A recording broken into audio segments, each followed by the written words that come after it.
प्रश्न सोडून पुढच्या प्रश्नाकडे जाऊया। आणि मग आजचा आपण पहिलाच हे करणार आहोत, तर त्याचं हे आहे विमत्ती छेदन प्रश्न। आता कधी कधी असा याचा अवघड अर्थ असतो की बऱ्याच लोकांना, कारण तुम्ही सुशिक्षित आहात, तुम्हालाही माहिती असेल की मिलिंद प्रश्न हा पहिला त्रिपिटकामध्ये नव्हता। 6व्या संगीतीमध्ये त्याला अनु त्रिपिटक म्हणून त्याच्यामध्ये समावेश करण्यात आला, परंतु याचा पहिला अनुवाद भंते कश्यपनी केला होता। आणि भंते कश्यपनी त्याच्यावरती सांगितलं होतं की जर तुम्हाला त्रिपिटक कळायचं असेल, त्रिपिटक म्हणजे पेटर आहे, त्याचं जर त्रिपिटक कळण्याकरताच म्हणजे उघडायचंच असेल तर मिलिंद प्रश्न हा त्याची चाबी आहे।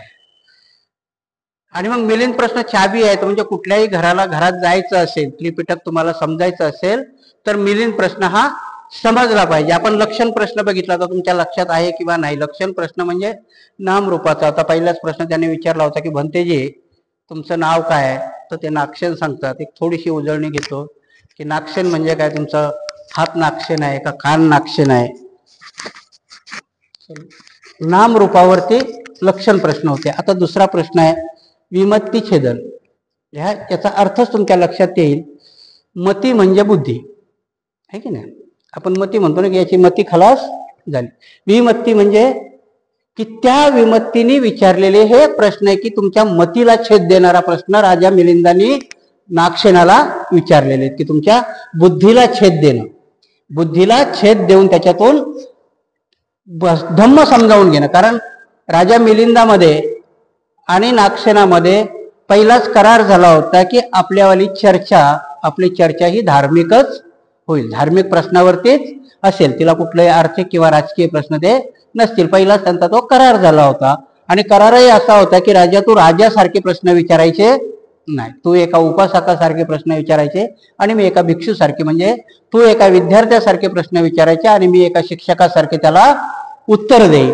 आणि म्हणून हा विमत्ती छेदन म्हणजे बुद्धीला छेदून जाणारे प्रश्न, की आपल्या कधी कधी बुद्धीला छेदून जातात आणि मग बुद्धीची कस लागते की त्या बुद्धीच्या नुसार त्याची उत्तरं कधी कधी आपल्यालाही संभ्रमात पाडतात। आणि म्हणून इथे आपण बघूया की पहिलाच प्रश्न त्यांनी काय विचारलेला आहे की जो बुद्धीला छेदून जातो। 5 आयतने निरनिराळ्या कर्माच्या फळाने अस्तित्वात आले आहेत, एकाच नाही।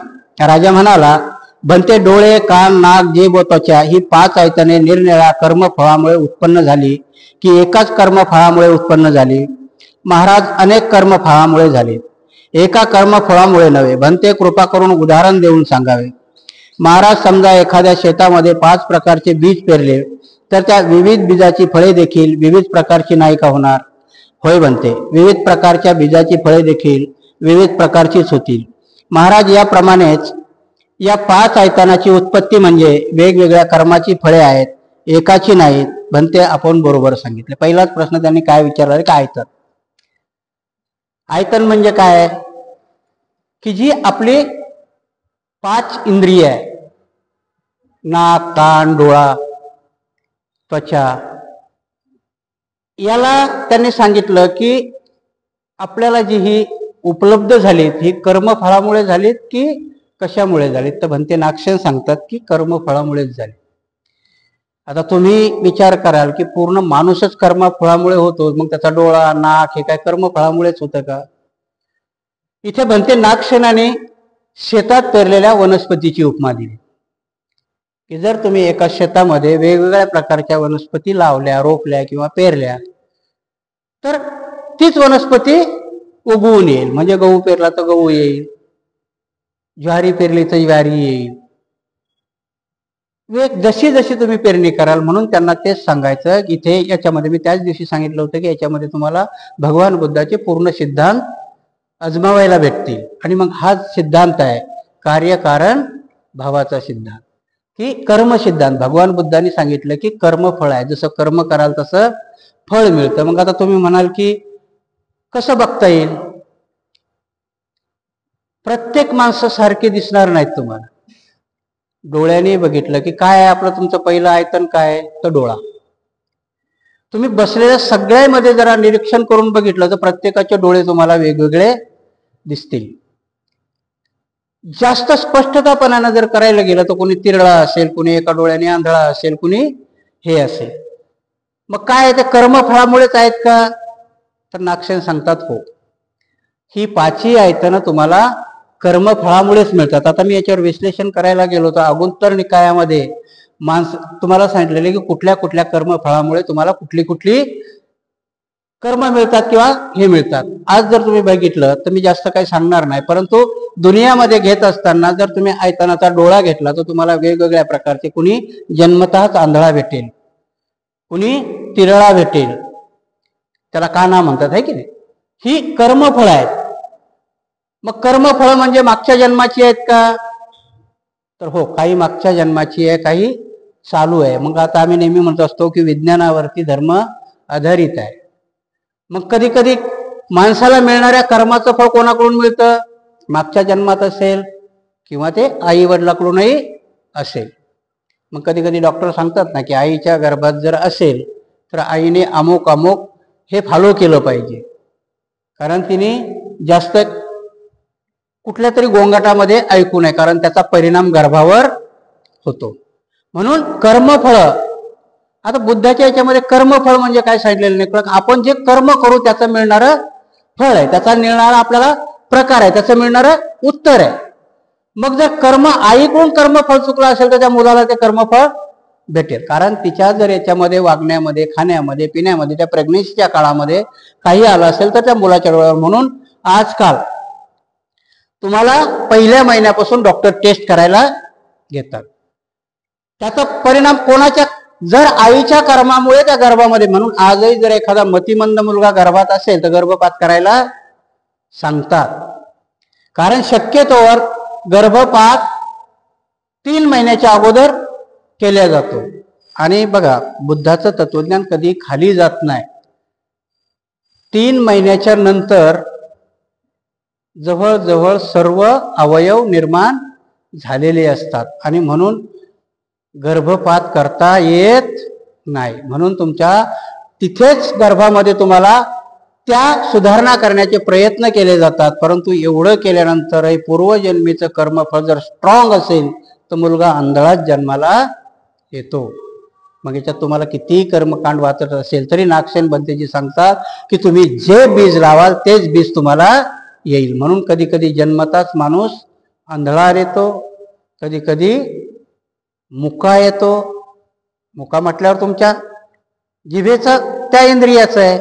बहिरा येतो, कधी कधी मतिमंदही येतो. आणि म्हणून तुमच्या कर्मफळानुसार तुम्हाला आयतनं भेटतात. की जसं त्यांनी उदाहरण दिलं की शेतामध्ये तुम्ही जे बीज लावाल, म्हणजे आपल्या कर्माचं बीज आहे, जे सत्व आहे, की आपण कर्म केलं त्याचं बीज निर्माण होतं. आणि म्हणून त्या कर्माने आपण जे जे बीज निर्माण करू त्याचप्रमाणे आपल्याला त्याचं फळ मिळेल, त्याचप्रमाणे आयतनं मिळतात.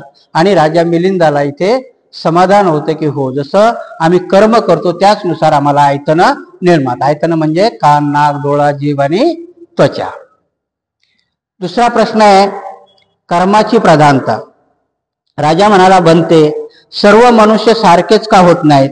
कोणी अल्पायुषी तर दीर्घायुषी, कोणी आजारी आहेत तर कोणी एकदम आरोग्य संपन्न, कोणी कुरूप तर दरिद्री, तर कोणी खूप श्रीमंत, कोणी हलक्या जातीत जन्मले तर कोणी उच्च कुळात जन्मलेले, कोणी मूर्ख तर कोणी अतिशय हुशार, असे का व्हावे?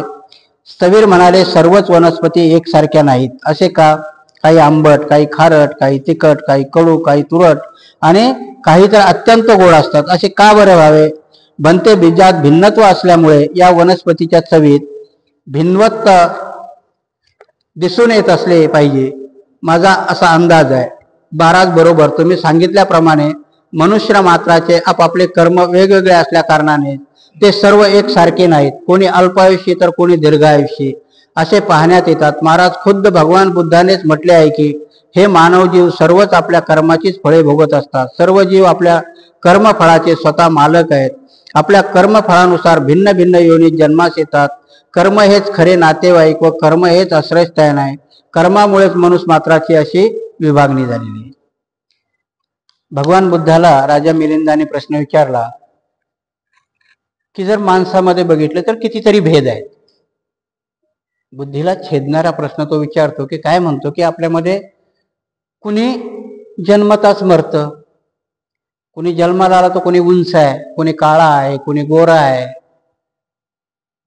कुणी अखोड आहे, कुणी लवकर मरतो, कुणी उशिरा मरतो, कुणी अपघाती मरतो. आणि भगवान बुद्धाने मग तुमच्या जगण्याच्या प्राधान्याला भगवान बुद्धाने याला कर्मफळाची उपमा दिली की प्रत्येक झाडाचं फळ, जर आवळा घेतला तर तुरट लागेल, आंबा घेतला तर गोड लागेल, चिंच वेगळी लागेल.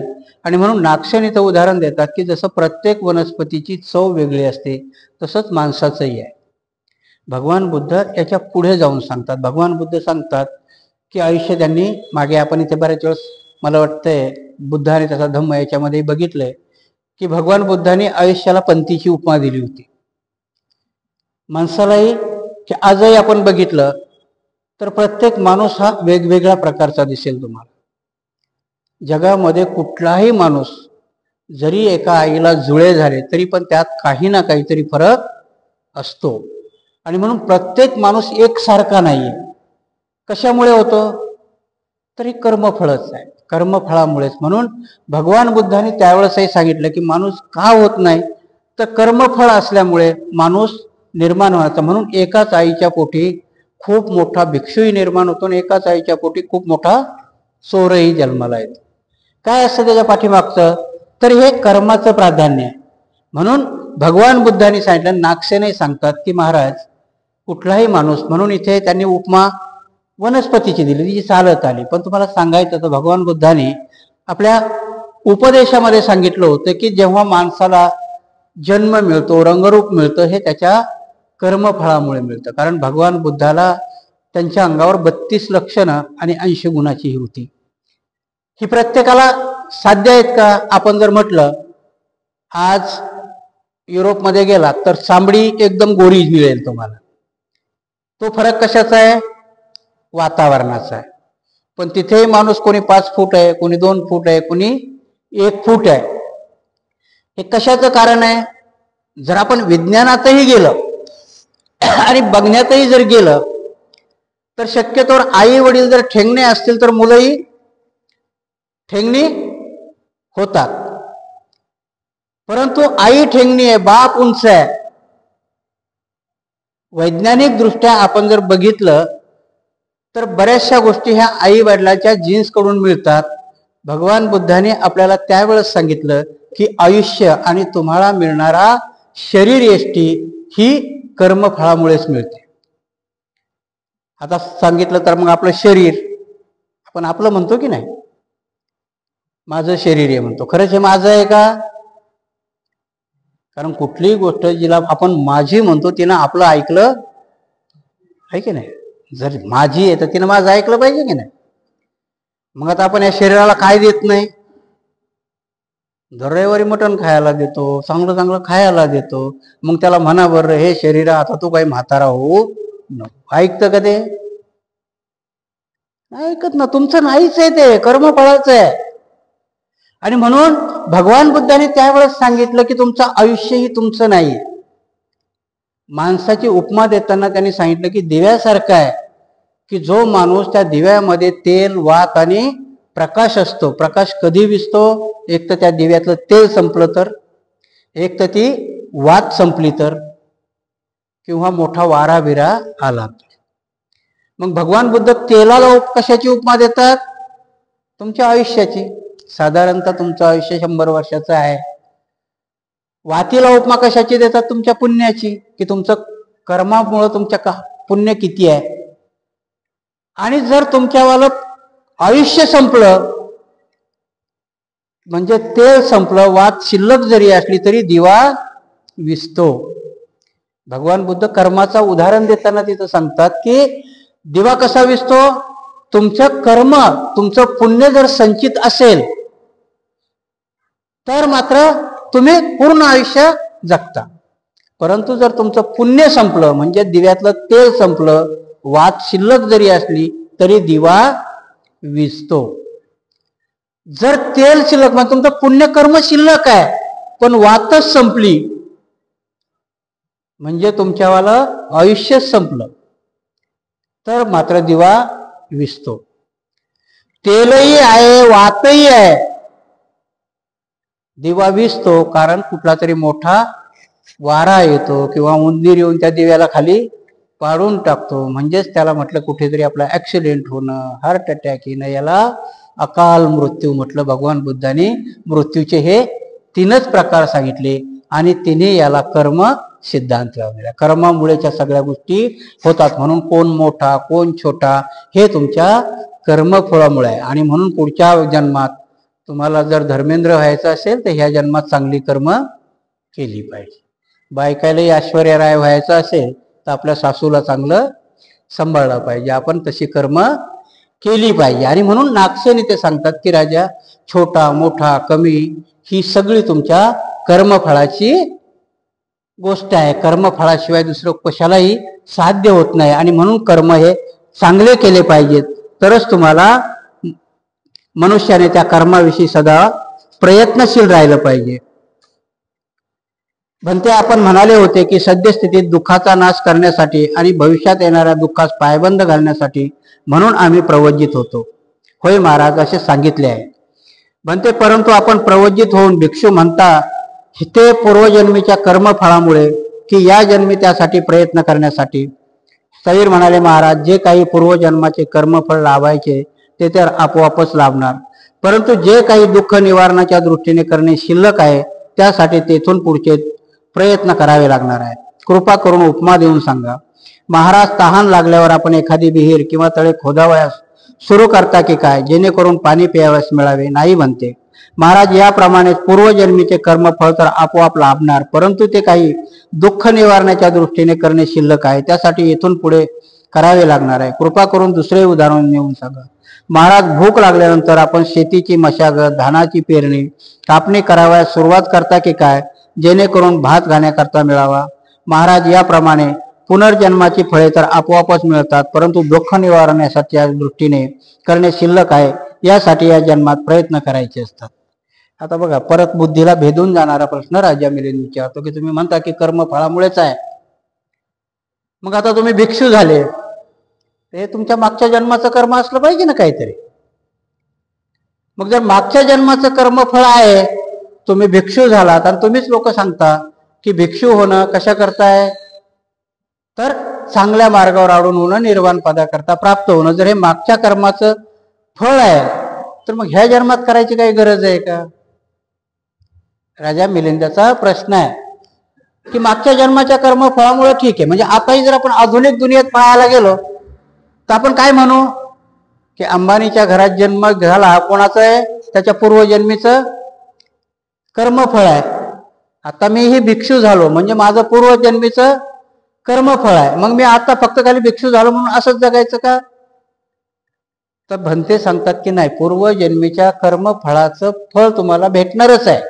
काय आहे, परंतु त्याच्यामध्ये निवारण होण्याकरता किंवा पुढच्या जन्माची प्रोव्हिजन करण्याकरता आताही तुम्हाला सद्वर्तनी झालं पाहिजे, कारण आताही तुम्हाला ते कर्म केलं पाहिजे. याचं उदाहरण देताना ते याचं उदाहरण देतात की जर तुम्हाला तहान लागली तर विहीर खोदायला घ्याल का?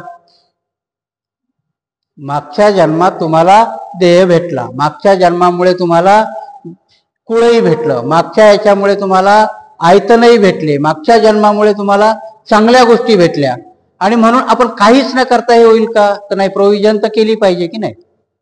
आणि म्हणून जर आम्हाला पाणी प्यायचंय, मग आता साधं उदाहरण घ्या ना आपल्याला की 5 दिवसानं पाणी येतं, पाणी आलं की मग प्रवचन जाऊ द्या बाबा, खड्ड्यात भरून ठेवू ना 5 दिवसाची प्रोव्हिजन. कर्मच आहे की नाही ते एक प्रकारचं. प्रवचन काय पुढच्या रविवारी जाऊन ऐकू. म्हणजे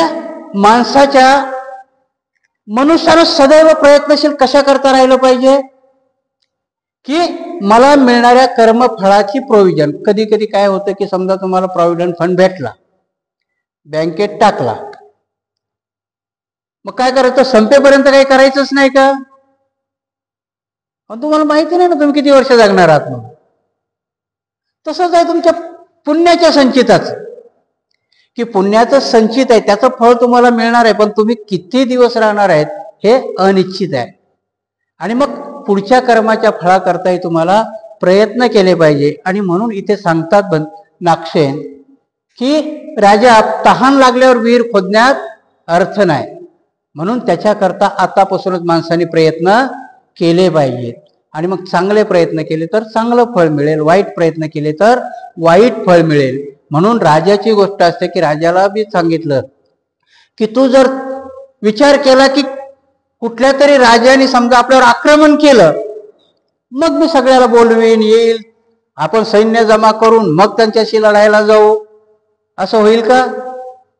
आजही समजा आपल्या इंडियाची परिस्थितीच घ्या ना, सीमेवर आपल्या सैन्य तैनात आहे, रोज युद्ध करतात का ते? मग कशा करता तैनात आहेत की जर कधी आपल्यावर कुणी अचानक हल्ला केला तर आपण सज्ज असावं. तसंच आहे आपल्या कर्माचं की आपल्याला कर्मफळामुळे जी जी काय वाईट कृती म्हणा की चांगली म्हणा ती भेटणार आहे. आता आपण इथं चांगल्या स्तुतीत बसलोत म्हणजे आपल्या चांगल्या पुण्याचं फळ आहे की आपण विहारामध्ये प्रवचन ऐकतोय. हे सगळ्यालाच उपलब्ध आहे का? धर्म प्रवचन ऐकणं हेही पूर्वजन्मीच्या फळाचं कारण आहे. सगळ्यालाच ऐकायला भेटते का? मागे सांगितलं की आपल्या ह्या साकेत नगरमध्ये सगळेच बौद्ध आहेत. सगळ्याच्या कर्मात ते नाहीये. जन्म झाला त्यांच्या पुण्याच्या कर्मामुळे, पण ऐकणं त्यांच्या नशिबात नाही. आणि म्हणून ह्या जन्मात जर प्रवचन ऐकलं नाही तर पुढच्या जन्मात जाणार नाही. हा साधा नियम आहे. कारण काय, तुम्हाला मागच्या जन्मामुळे आम्हाला जन्म भेटला माणसाचा, मागच्या पुण्यकर्मामुळे, मागच्या पुण्यकर्मात आम्ही काहीतरी केलं असेल म्हणून विहारात जाण्याचीही चेतना आम्हाला मिळाली.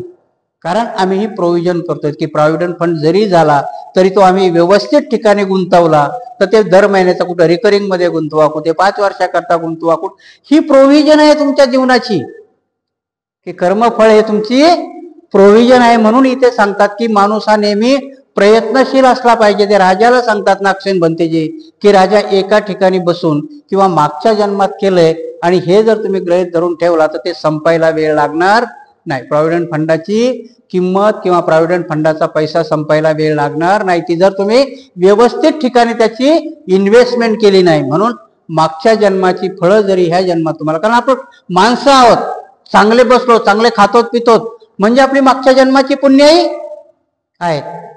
परंतु पुढच्या जन्माची पुण्याई करण्याकरताही आमच्या चित्तामध्ये आम्ही प्रयत्नशील राहणं, याला धम्म म्हटलेलं आहे. आणि म्हणून ते राजा मिलिंदाला सांगतात की मागच्या जन्माच्या कर्मावरती आधारित राहणं त्याला माणूस म्हणत नाही. जर तुम्हाला पुढेही सद्गती हवी असेल किंवा तुमच्या पुण्याचा साठा संपू नये असं वाटत असेल तर तुम्ही मात्र नेहमी प्रयत्नशील असलं पाहिजे. प्रयत्नशीलचा अर्थ कसा आहे की तुम्ही नेहमी चांगली कर्म करत राहिली पाहिजे. दुसरा प्रश्न आहे स्वाभाविक अग्नी आणि नरकीय अग्नी. राजा म्हणाला, बनते तुम्ही लोक सांगत असता की स्वाभाविक अग्नीपेक्षा नरकीय अग्नी अधिक प्रखर आहे. स्वाभाविक अग्नीमध्ये एखादा लहान दगड टाकला असता तो दिवसभर फुंकला जाऊन देखील नष्ट होणार नाही, परंतु नरकीय अग्नीत पडून मोठमोठे दगडही त्या क्षणी भस्म होऊन जातात. यावर माझा मुळीच विश्वास बसत नाही. शिवाय तुम्ही लोक असेही म्हणता की ज्याच्या इथे पुनर्जन्म होतो त्या नरकीय अग्नीत हजारो वर्षेपर्यंत पकत राहून देखील नाश पावत नाहीत. याही विधानावर माझा मुळीच विश्वास बसत नाही. स्थवीर म्हणाले, महाराज, सुसर, कासव, कुंभीर, मोर व कबूतर यांच्या माद्या लहान लहान खडे खात नाहीत काय? होय बनते, खातात. ते खडे त्याच्या पोटात जाऊन पचत नाहीत काय? होय बनते, पचून त्याचे पाणी पाणी होत. मग त्यांच्या गर्भातील पिल्ले सुद्धा पचतात काय? काय कारण ते देखील त्यांच्या पोटात असतात. नाही बनते, पिल्लू पचू शकत नाही. आता इथे नरकीय अग्नी आणि स्वाभाविक अग्नी. आता परत अध्यात्म, काही गोष्टी समजायला खूप तुम्हाला याच्यात जावं लागेल. भगवान बुद्धाने पुनर्जन्म मान्य जरी केला तरी आत्मा नावाची गोष्ट नाकारली. आता इथे संकल्पना आपल्या प्रत्येकाच्या डोक्यात असतात की नरक म्हणजे काय आहे, नाही का? हिंदू धर्मांत मेनू कार्डच दिलेलं आहे की नाही. बुद्धाच्या याच्यामध्ये नरकाची व्याख्या काय केलेली आहे? तर नरक म्हणजे तुमच्या आयुष्यामध्ये येणाऱ्या ज्या ज्या बी काही वाईट गोष्टी असतील की ज्या ज्या वाईट संवेदना आहेत त्याच म्हणजे नरक आहे. आपण मानायच्या की नाही मानायच्या, तर मग काही गोष्टी ह्या स्वाभाविक आणि काही गोष्टी ह्या आग्नेय नरकीय म्हटलं. आणि मग इथे राजा मिलिंद विचारतो की तुम्हीच म्हणता की काही गोष्टी ह्या अशा आहेत की त्या नरकात पडल्यानंतर लाखो वर्ष तिथे तुम्ही पडून असता.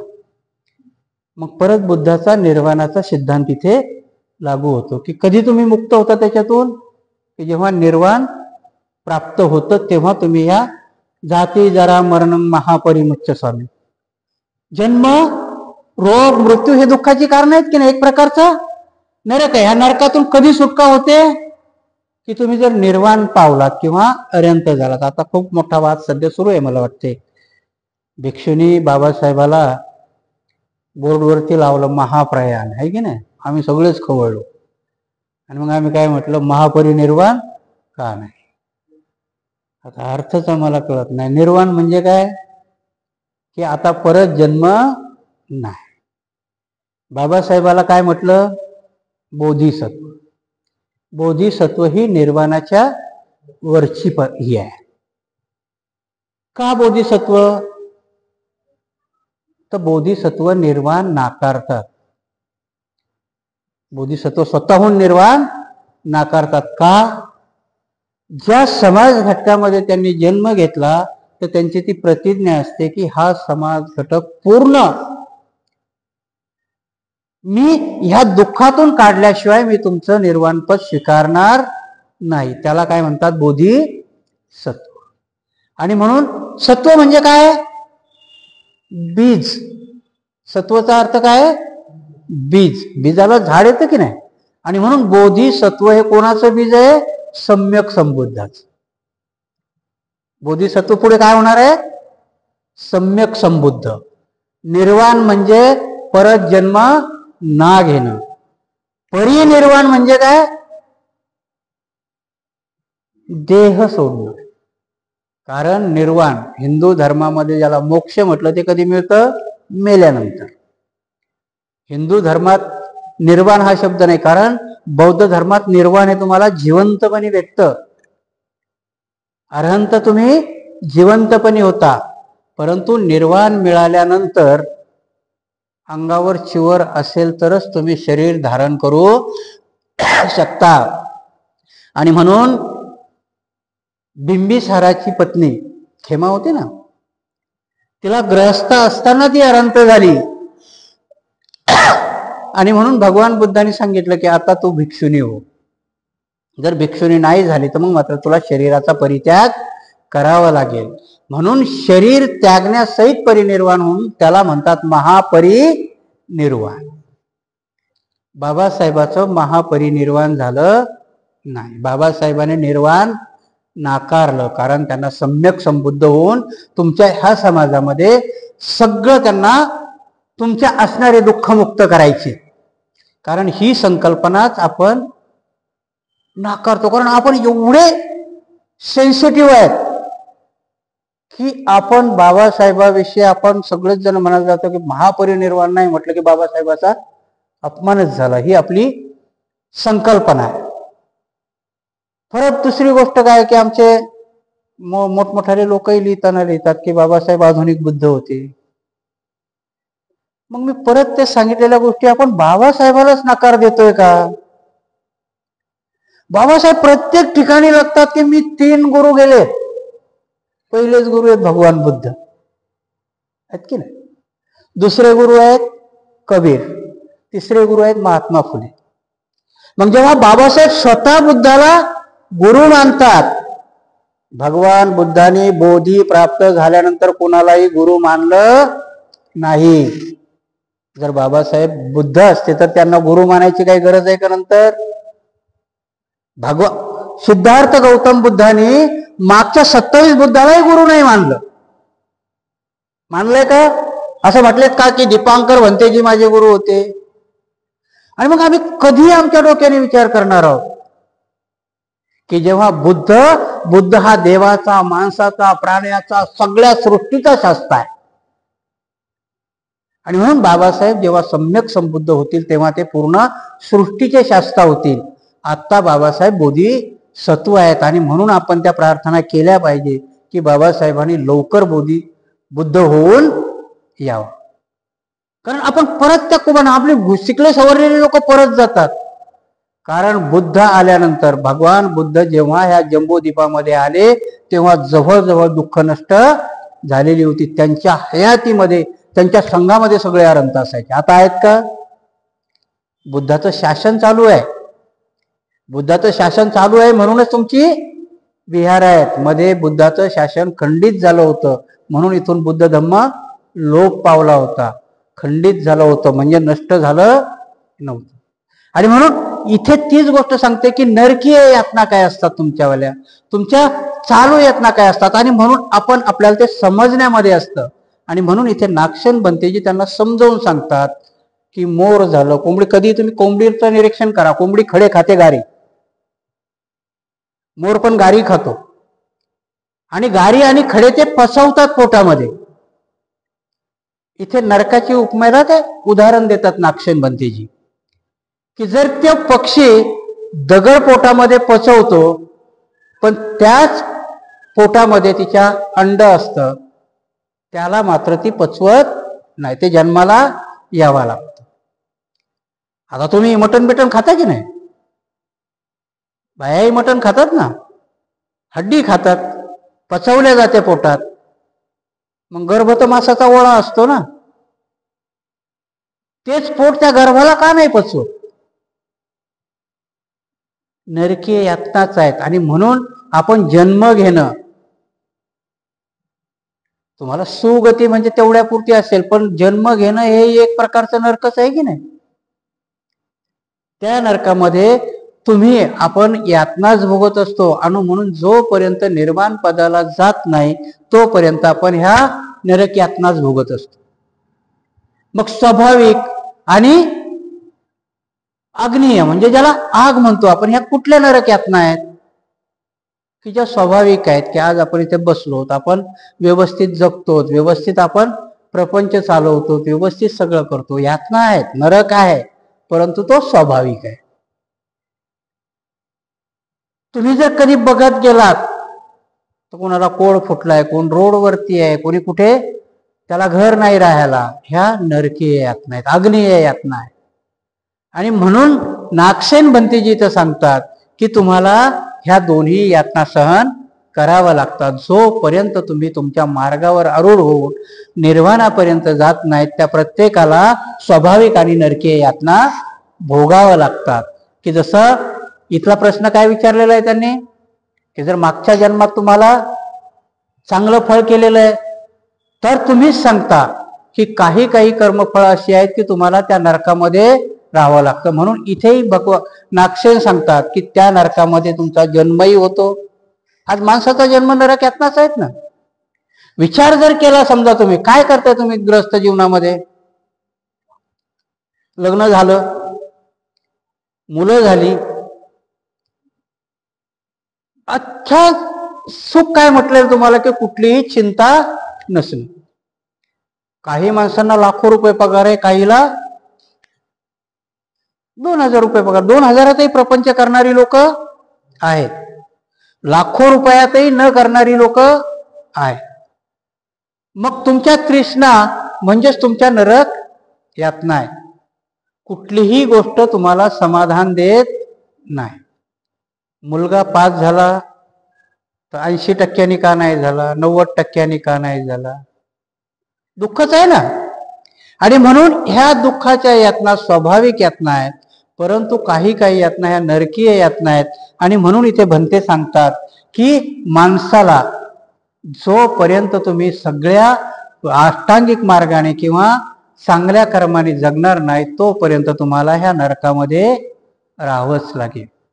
ह्या नरकामध्ये तुम्हाला जन्मोजन्मी राहावं लागेल जोपर्यंत तुम्ही प्रयत्न करणार नाही. आता त्रिपिटकाचा खूप मोठा भाग आहे. मिलिंद प्रश्नामध्ये त्यांनी ती उत्तरं दिलेली आहेत. याच्यामध्ये जायचं म्हटलं तर एक एक प्रश्न आपला 5-5 दिवसाचा होईल. कारण इथे भगवान बुद्ध काय सांगतात तुम्हाला त्रिपिटकामध्ये बऱ्याचशा गोष्टी सांगितलेल्या आहे की त्रिपिटकामध्ये जोपर्यंत तुमचं आचरण, मग त्याला 33 बोधीपक्षीय सांगितलं की जसं भाव निर्माण होतं, भाव निर्माण होऊ नये त्याच्याकरता काय केलं. ह्या गोष्टीत गेलं इथं नागसेन बनतेजी तेच सांगतात की तुम्हाला तुमच्या तृष्णा जोपर्यंत तुम्ही मारत नाही त्या नरकामध्ये राहावंच लागेल. आणि माणसाला मोक्ष किंवा माणसाला निर्वाण मिळण्याचा कुठं फक्त पर्याय आहे तर माणसं. ज्या दिवशी ज्या वेळेस तुम्हाला माणसाचा जन्म मिळतो तोच निर्वाणापर्यंत जाऊ शकतो. झाडामध्ये प्राण्यामध्ये निर्वाण मिळण्याची व्यवस्था नाही. आणि म्हणून इथे सांगितलं की स्वाभाविक अग्नी आणि नरकीय अग्नी हा अशा प्रकारचा आहे.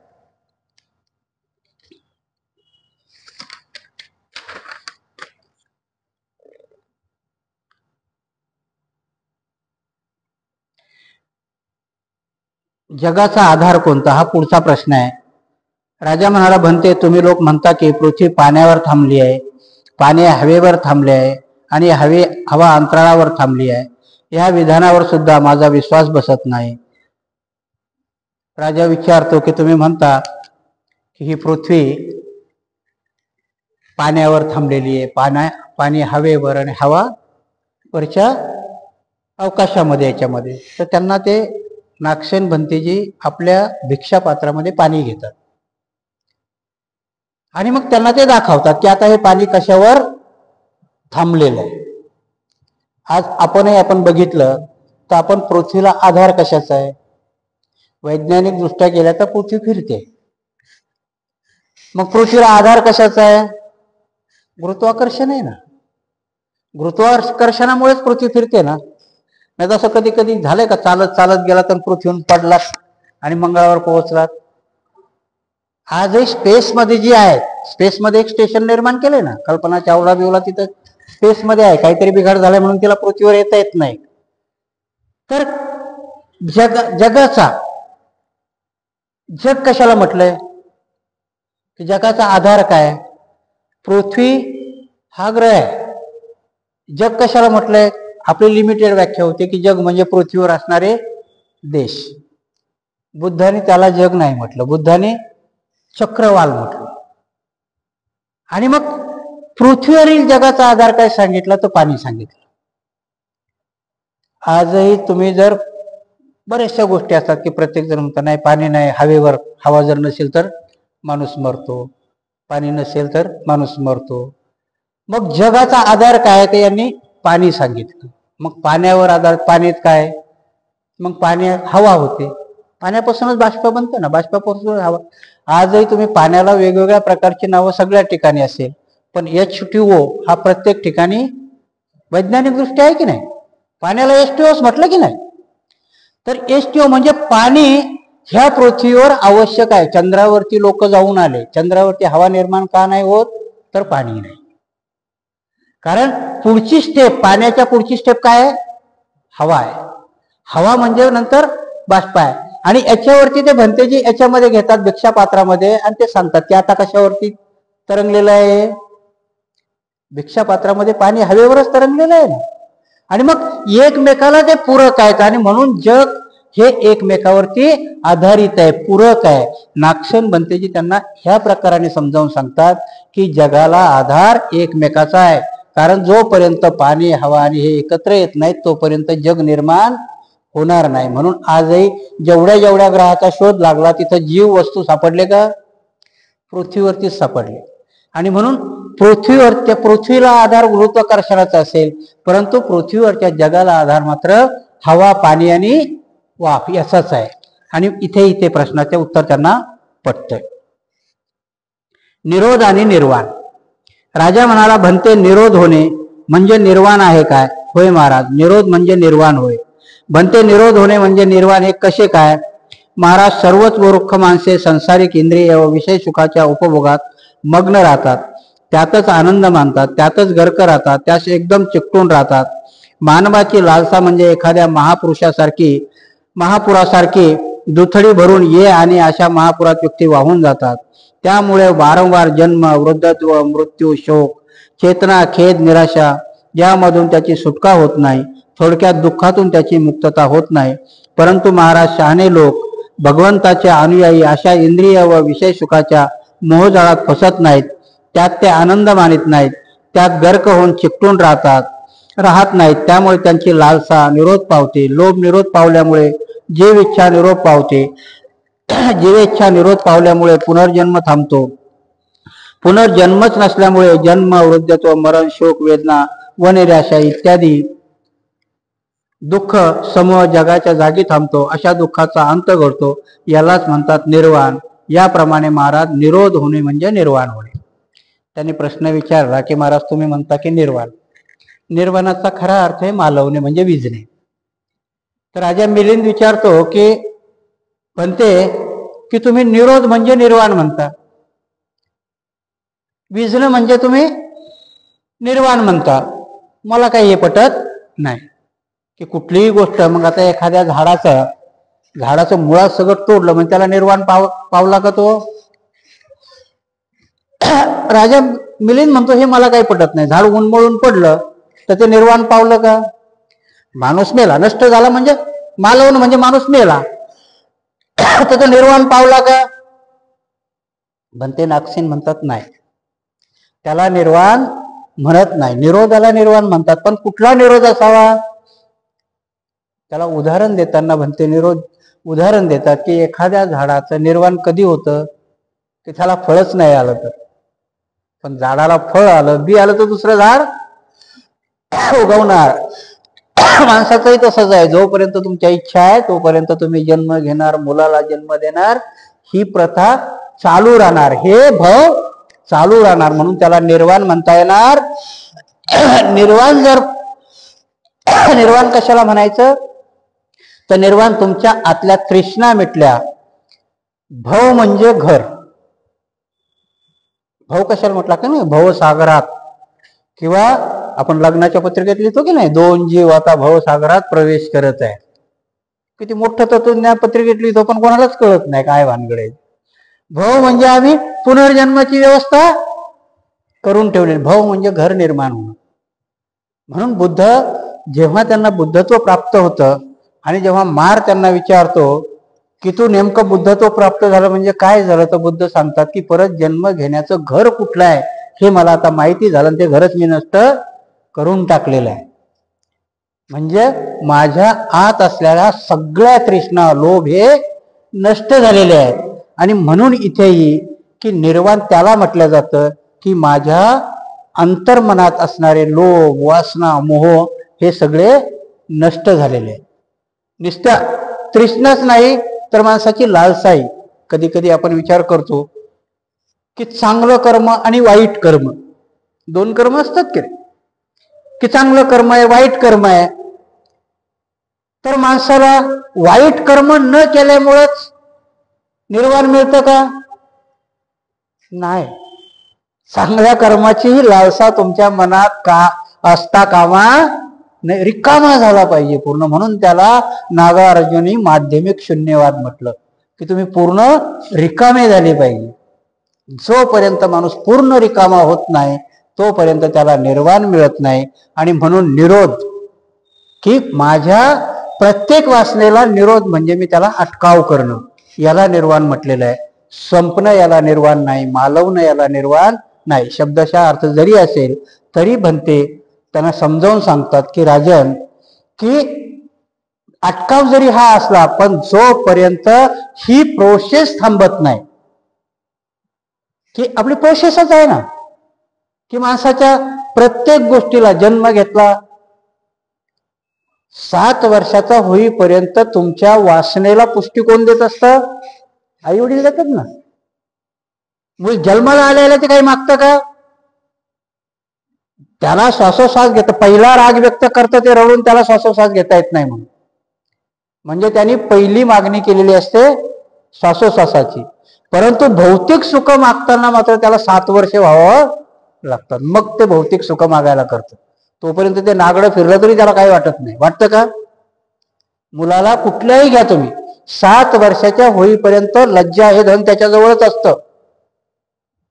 तिथून पुढे त्याला ती गोष्ट कळायला सुरुवात होते. म्हणजे भौतिक सुखामध्ये माणूस प्रवेश करतो तो 7व्या वर्षानंतर. म्हणून शाळेत टाकतात तुम्हाला 7व्या वर्षी, म्हणून श्रामणेर बनवतात 7व्या वर्षी. आणि म्हणून इथेही भगवंत सांगतात की निर्वाण जर मिळवायचं असेल तर माणसाच्या भौतिक आणि मानसिक ह्या दोन्ही इच्छा मेल्या पाहिजे, दोन्ही लालसा मेल्या पाहिजे, दोन्ही लालसा संपल्या पाहिजे. त्याच्याशिवाय तुम्हाला निर्वाण मिळणार नाही. निर्वाणाची व्याख्या खूप सोपी आहे आणि म्हणून मी सांगितलं होतं की मागच्या वेळेस जी निर्वाणाची व्याख्या केली होती की त्याला एक साधा शब्द आहे की माझ्यापासून जगाला त्रास होता कामा नये आणि जगापासून मला त्रास होता कामा नये. ही अवस्था ज्या दिवशी तुम्हाला येते त्या दिवशी तुम्ही निर्वाण पावलात. त्याला मरायची गरज नाही. मग आता विचार करा की आपण सकाळी उठल्यापासून आपल्यापासून घरातल्याच लोकांना किती तकलीफ आहे की नाही. आता कधी कधी माणूस रिटायर झाला की मग होते काय भानगड. लॉकडाऊन मध्ये 15% घटस्फोट झाले. तुमच्या माहिती करता सांगतो. बऱ्याच जर बाया म्हणतात, माणसंही म्हणतात ना की आमचं सहजीवन आहे, आम्ही एकत्र असायला पाहिजे. एकत्र गोष्ट एवढी भयानक आहे कारण लॉकडाऊनने तुम्हाला जबरदस्ती एकत्र आणलं होतं ना. आणि जेव्हा हे सगळे एकत्र आले तेव्हा दोघांची कारणं कळायला लागली आणि मग भांडणं व्हायला लागली. बुद्ध धर्मातल्या ह्या गोष्टी आहेत की जिथं तुम्ही विचारच करत नाही.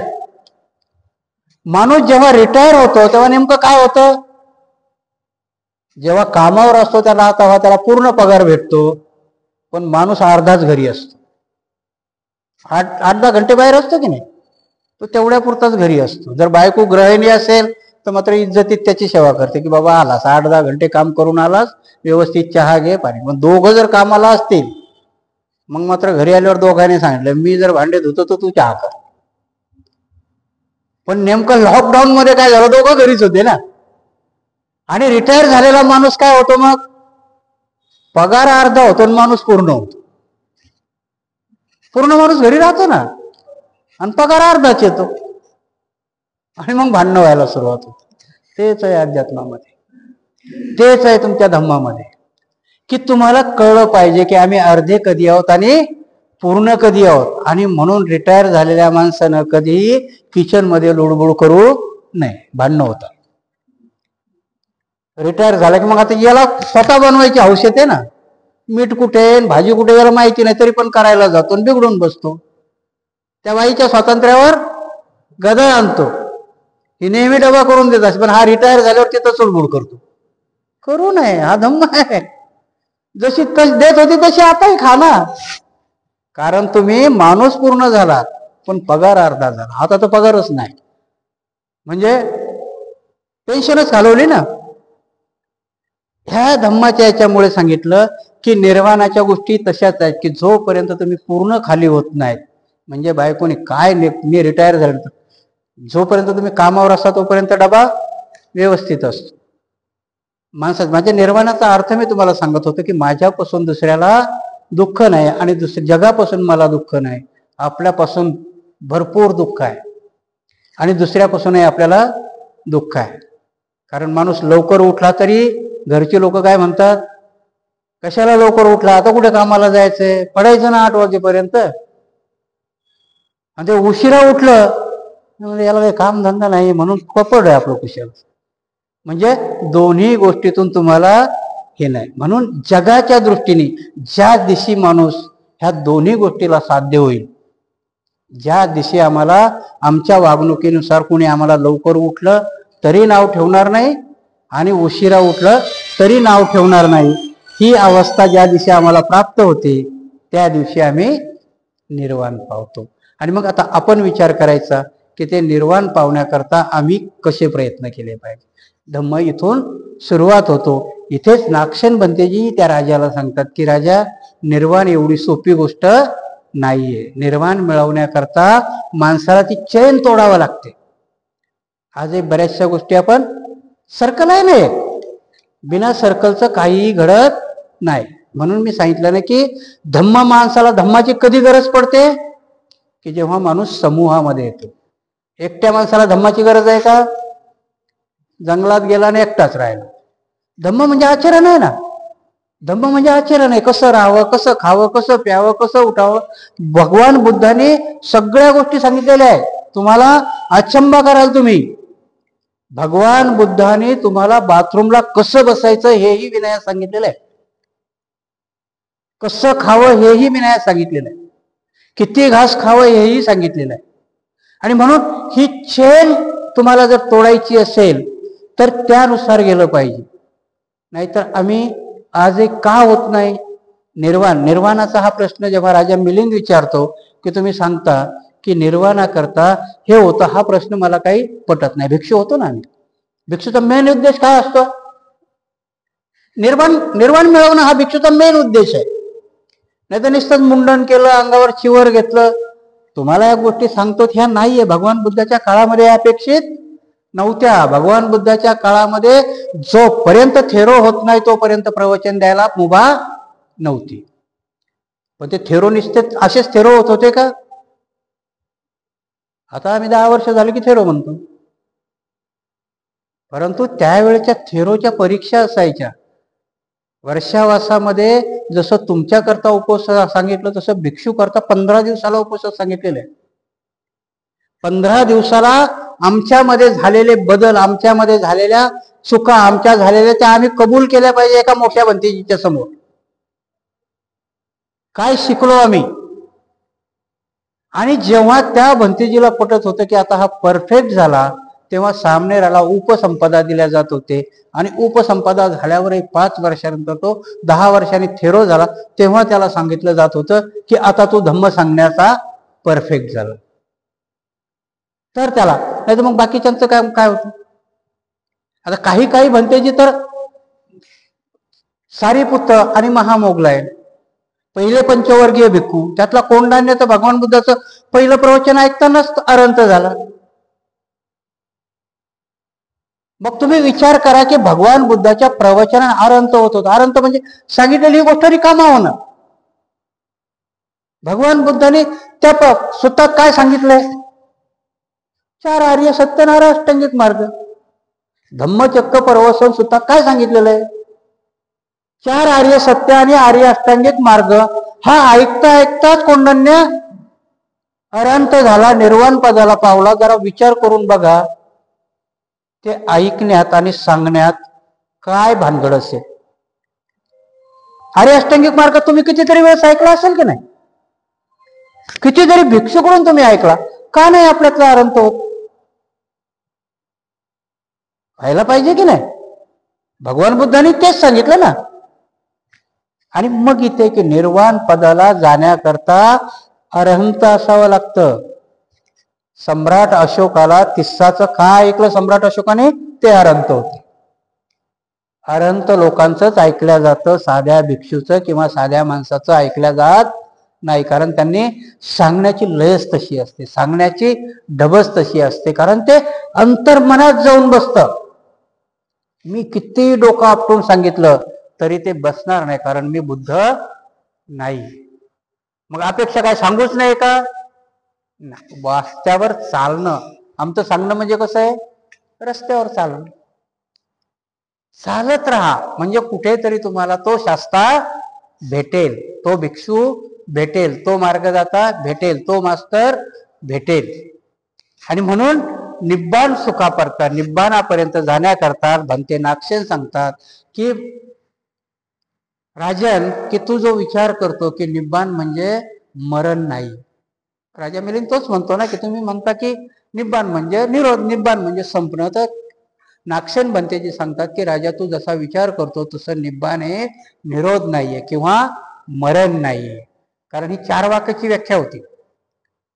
4 वाक जो पंथ होता की नाही, 4 वाकाची व्याख्या काय? खाऊन पिऊन घ्या, मजा करा, याच्या पुढे काहीही नाही. आणि आता आपण इथं बसलेले जवळजवळ 90% 4 वाकच आहोत. विचारच तो करतो की नाही आपण? असताना आपण बुद्ध म्हणतो, पण मनात 4 वाकच असतो. जाऊ द्या, आजचा रविवार आहे, खाऊन पिऊन घ्या, उद्या बघू काय व्हायचं. बुद्ध इथं तसं नाही सांगत. बुद्ध इथं सांगतात की तुम्हाला जर निर्वाणापर्यंत जायचं असेल तर त्या मार्गावरून गेलं पाहिजे. आणि म्हणून पहिल्या धम्मचक्र पवन सुत्तामध्ये कोंडन्य अरहंत होतो. ज्या दिवशी ह्या अवस्था होतील, आपण अरहंत नाही झालो तर निदान धम्मिक जरी झालोच का आपण धम्मिक नाही.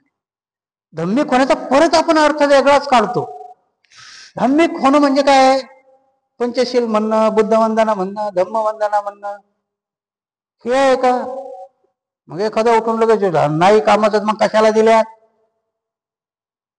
कारण ह्या आचरणा करतायत. आम्ही पंचशील म्हणतो पण पंचशील आचरणात आणत नाहीये. आणि म्हणून आजच्या भिक्षुकडे तुम्हाला निर्वाणापर्यंत नेतील असं बघू नका, पण तुम्हाला त्या निर्वाणाच्या मार्गावर जरूर टाकतील. आणि म्हणून ह्या निर्वाणाच्या मार्गावर जाण्याकरता आम्हाला निर्वाण म्हणजे निरोध किंवा संपणं असं नसून, निर्वाण म्हणजे त्या मार्गावर चालत जाऊन भव निर्माण करणार नाही, आम्ही पुढच्या जन्माची कृती निर्माण करणार नाही, अशी वर्तणूक किंवा असं आचरण याला निर्वाण म्हणतात. म्हणून निर्वाणाचा हा जो अर्थ आहे हा आपण सगळेजण घ्याल आणि त्याप्रमाणे आपण सुख कराल. त्याप्रमाणे आजचा हा विमुक्ती छेदन याचा प्रश्न आज आपण इथे संपू. दुसरा प्रश्न उद्यापासून. अरे बापरे, 12:30.